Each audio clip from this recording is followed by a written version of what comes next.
sin and after this conversation that God had with Adam and Eve in the garden, God made them some clothing. And those clothing were out of some skins. Where would those skins would have come from? Do you think he slaughtered a cow? Maybe made some cow leather clothing for them? Or would this have been a mention to the first sacrifice that Adam had to do in order for them to understand that sin, the wages of sin, is death? But he did not have to die because someone stepped in, and that is, of course, God. And then through the sacrificial system, Adam was supposed to pass the knowledge of salvation, the plan of salvation, to all the descendants and to the rest of humanity to understand that a substitute would eventually come and take the place of the human race, and that would be Christ. So, implicitly, we have here the first mention of the first sacrifice. Then, of course, with Cain and Abel, of course, there's the other sacrifice they were supposed to bring. Cain decided to bring the fruits of the ground, but Abel brought a lamb as he was instructed and he was supposed to. But let us focus first on the first mention of the actual word lamb that we have also in Genesis. We have that in Genesis chapter 22, where we have Abraham and Isaac. We have Abraham and Isaac there. And that is the time when God is trying to show God's love to a deeper and more meaningful way. Because if you really think about before Genesis 22, there was a lot of history that had passed until Abraham. So Abraham lived roughly about 1800 years before Christ. So that is about 2200 years had already passed. Really, if you think about the book of Genesis, if you go all the way till Genesis 50, the last chapter in Genesis, you have about 2500 years of history that transpired all in the book of Genesis. More than you have in the rest of the Old Testament put together. So the book of Genesis is very rich. There's not a lot of details about every single thing that happened throughout those 2500 years, but we have certain events that were important for us to understand, like the creation, then of course the fall, then of course the wickedness of man, and then you have the flood, then the Tower of Babel, and then the calling of Abraham out of Babylon, and then you have all these other happenings with Abraham, and then of course Isaac, Jacob, and then going to his children as they're going to Egypt. So there's a lot in Genesis, but God wants us to focus on specific events throughout the book of Genesis to understand better the plan of salvation. We need to understand and remember the Bible is not a history book. God could have given us a lot more details about what happened in 2600 years. But God decided to give us some key events that happened throughout history to understand better the plan of salvation. So, understanding how important it is to understand the foundation of the book of Genesis, God wanted us to understand even more what happened in Genesis 22 between Abraham and Isaac. Why do you think God asked Abraham to take his son, his only son, and test him in this matter and go and sacrifice him? Why do you think God required such a test or such a sacrifice from Abraham?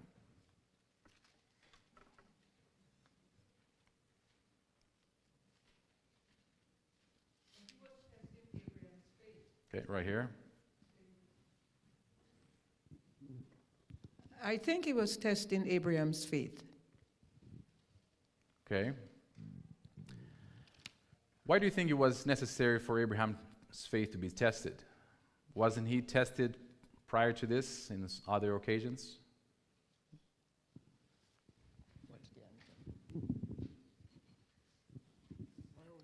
important? Why was it important to test Abraham's faith? Yes. Well, God had picked Abraham for to be a special family. A special family would come out of him, and of course, in the end, it's all about Jesus. I think for the same reason God wanted to test our faith today. Can it hold? Is it genuine? How strong is it? Abraham did pass the test.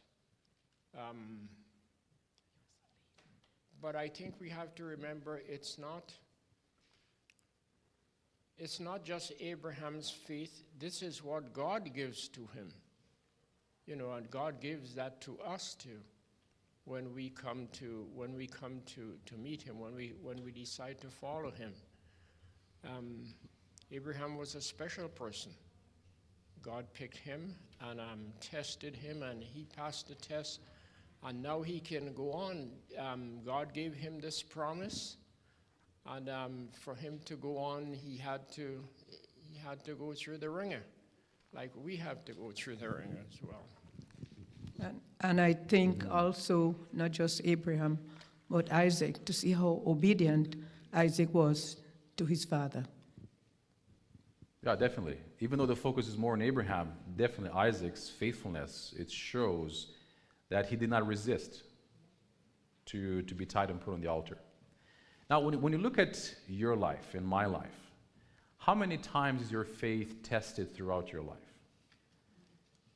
If you pass a test once, does all tests of faith end with that first test? It continues on. Continues on. There's a hand right there too. I wonder if we can have another microphone so we don't have just one person going from side to side. Is there anyone else willing here? I have a microphone here to take the microphone for this side.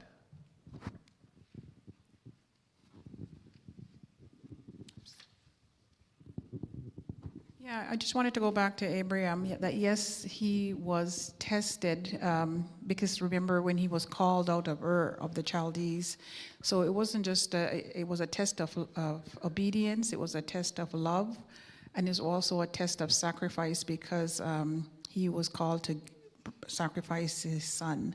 Mm-hmm. So there were multiple testing going on, and so it is as you just asked, are we just test once? We're testing multiple areas of our life, and that's part of the pruning, so that we can move on and draw closer to God. It's more like a pruning, a stripping us of the things that are dearest to us, and if we can give up the things that are closest to us, then God knows we can make a complete sacrifice. Okay, thank you. Yes. You know, just like when Jesus mentioned also in the Gospels that if you're faithful in little things, I will put you in charge of much. And when you're in charge of much, even there, God tests you to see, are you faithful in much? At every step of the way in our faith journey with God, God is testing our faith so that we can mature and we can understand also our own limitations. And so we can also understand our own dependence upon God. Abraham was needing for him to understand his faith to a deeper level and his dependence upon God. And not only that, he also needed to understand the plan of salvation even deeper. When God revealed to him that he's supposed to go and sacrifice his own son on Mount Moriah, and Mount Moriah is very important if you look throughout history. Later on, when Solomon built the temple, it was built on Mount Moriah, the very place where Abraham was told to go and sacrifice his own son.